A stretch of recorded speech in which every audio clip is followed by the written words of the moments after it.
grup saya di Padang namanya Liang Lahat. Liang Lahat, kemana itu? Siksa kubur. Cuman cita-citanya bukan masuk surga, masuk neraka. Itu bedanya. Sampai aku tuh pernah bikin dulu kaos, Bang Haji, First in Hell, pertama masuk neraka. First in Hell. Iya. Karena gue pikir surga itu nggak asik lah, orang-orang di masjid kan nggak ada happy-happynya, nggak ada hiburannya. Ya, tapi kalau di neraka itu kan kayaknya ada superstar, rockstar semua. Tentang film. Ada orang party hari-hari. Sampai ada angus kan. Kemudian ke Jakarta bergabung dengan band metal papan atas Indonesia lah waktu itu namanya Betrayer. 98 pas kerusuhan di Lengser Pak Harto. Teman bilang, Der, lu ke Bali aja deh. Di Bali gak ada demo. Salah satu niat ke Bali itu, Bang Haji, mau menjauh lah dari agama ini. Saya pikir Islam itu tidak welcome dengan hobi saya. Islam itu tidak hobi. Hobi saya melukis potret. Maka saya tanya lukisan di depan lukisan siapa? Saya insya Allah kalau ngelukis wajah itu mirip. Allah beri kemampuan. Nah, kemudian ternyata ada yang bilang melukis makhluk hidup haram, nggak boleh. Oke. Saya bilang Islam nggak welcome dengan hobi saya. Islam nggak cocok deh buat aku. Maka ke Bali itu mau cari agama lain atau nggak bikin agama sendiri aja. Menjadi nabi yang bikin agama sendiri. Ternyata di Bali 98 bertepatan dengan hijrahnya juga guru gitar saya, Bang Irfan Rotor. Rotor almarhumnya udah meninggal 2 tahun lalu. Beliau yang salah satu inspirasi saya dalam bermusik metal. Dia buka Metallica di Lebak Bulus kan. Terus almarhum gitarolis. Beliau datang ke Bali. Bang Gito datang ke Bali. Nah, jadi saya salah satu target operasi dakwah mereka. Dulu rambut saya dreadlock kayak Bob Marley gitu, panjang, kayak kurus dikit. Pokoknya nggak ketahuan lah ini orang Padang nih, nggak mungkin orang Minang nih. Nah, hidup di Bali, siang jadi malam, malam jadi siang, dari kafe ke kafe. Happy banget. Saya bahagia, happy, betul-betul happy. Saya pikir saya bahagia. Saya pikir bahagia waktu itu. Ternyata it's not happiness, tapi emptiness, hampa ternyata. Nah, ternyata dengan hiburan ini, dengan musik yang gemerlap tanpa adanya siar dalamnya, tanpa adanya dakwah, dengan kemewahan dunia yang diberikan waktu itu. Saya alhamdulillah diberikan partner bisnis orang Yahudi, orang Amerika. Jadi saya ngelukis, dia yang jual.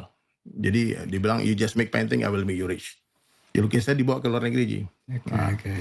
Jadi saya mengenal Islam itu di saat ekonomi lagi naik-naiknya. Mobil BMW, supercar, keren lah. Masih umur 20-an waktu itu kan. Ya, saya bilang gak perlu agama lah.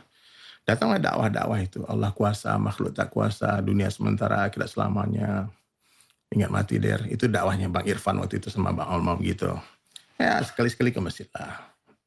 2000 akhir, saya mulai masuk masjid di Bali.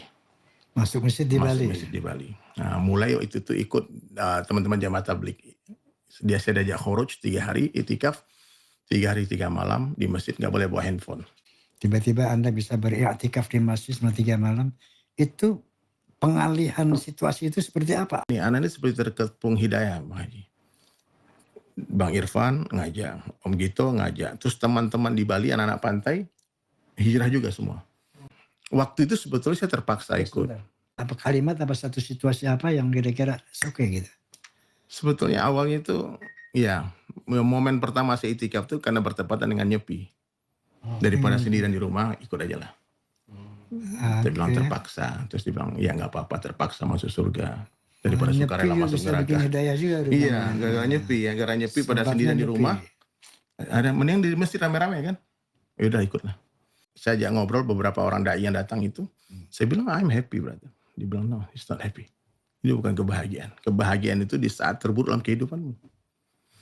Di saat terburuk dalam kehidupanmu, kalau kamu masih tersenyum, itulah kebahagiaan. Tapi kalau ketika kamu masih duit, kamu rumahmu bagus, mobilmu bagus, temanmu banyak, kau pikir itu bahagia? Ya, bukan. Di saat nama baikmu tercemar, masih bahagia gak kamu? Di saat kamu difitnah, masih bahagia gak kamu? Atau di saat kamu tak mampu lagi bernafas, masuk kubur. Orang kaya mati, orang miskin mati, raja-raja mati, rakyat biasa mati. Bang Haji. Haji mati sendiri mati. Yang nonton duluan. Jadi itu Ji, sebetulnya Allahumma sholli ala Muhammad. kalimat yang keluar dari hati pasti tembus ke hati. Jadi waktu itu Marwandi itu dia bicara sederhana, tapi saya nangis dengarnya. Dia bilang kebahagiaan ikan ini hanya dalam air. Mustahil ikan bahagia di luar air. Saya bilang, iya. Kalau ikan itu di dalam air, meskipun airnya keruh, ombaknya besar, dia pasti bahagia. Kan itu fitrahnya dia. Coba lihat ikan di pasar. Melotot matanya, tengah ngambur, nggak bahagia. Mati. Jadi kalau ikan manusia, begitu juga kalau keluar dari agama, pasti nggak mungkin bahagia. Jadi tidak ada ceritanya orang maksiat bahagia, itu tidak mungkin. Sebagaimana tidak mungkinnya ikan bahagia di luar air. 2002 bom Bali meletus. Saya baru mulai pakai jenggot, udah mulai pakai sorban. Kebetulan image teroris orang seperti itu. Waduh, ujian. Saya diludahin orang muka pernah. Iya kan dibilang teroris. Diludahin gitu. Tiap lewat Amrozi Samudra gitu. Benar, kita berat banget ujiannya waktu itu. Saya aduh pikir apa, saya mau lepas lagi apa gimana, ini berat banget. Sampai ada satu orang ulama di Bali, ketua MUI salah satunya. Dia datangi saya waktu habis sholat. Der, kalau bisa pakaiannya biasa aja. Nah. Pak Ustadz Kiai, saya sebelum merubah penampilan, saya memotong rambut dreadlock saya. Yang bertahun-tahun saya banggakan. Saya sudah berpikir ribuan kali untuk mengganti pakaian semacam ini, fashion saya. Dan setelah saya memutuskan memakai baju ini, saya sudah siap mati. Nah kan ada janji Nabi. Man ahya sunnati faqad ahabbani. Wa man ahabbani kana ma'i fil jannah. Kalau gitu ya, nggak apa-apa lah. 2006, 2007 itu saya diuji Allah dengan kemiskinan. Saya punya hutang. Dikejar-kejar debt collector. Aduh, saya bilang, udah taat kayak gitu. Allah mau bersihkan ya. Jadi sebelum nanam padi, mau rumputnya harus cabut-cabutin dulu. Orang nggak tahu kita miskin waktu itu. Apa pendapat Anda tentang musik?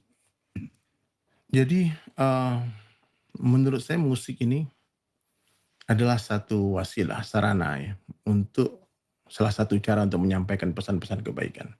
Kan tidak semua orang mau diceramain. Tapi kan beda. Nggak apa-apa. Bid'ah itu maksudnya biarin deh.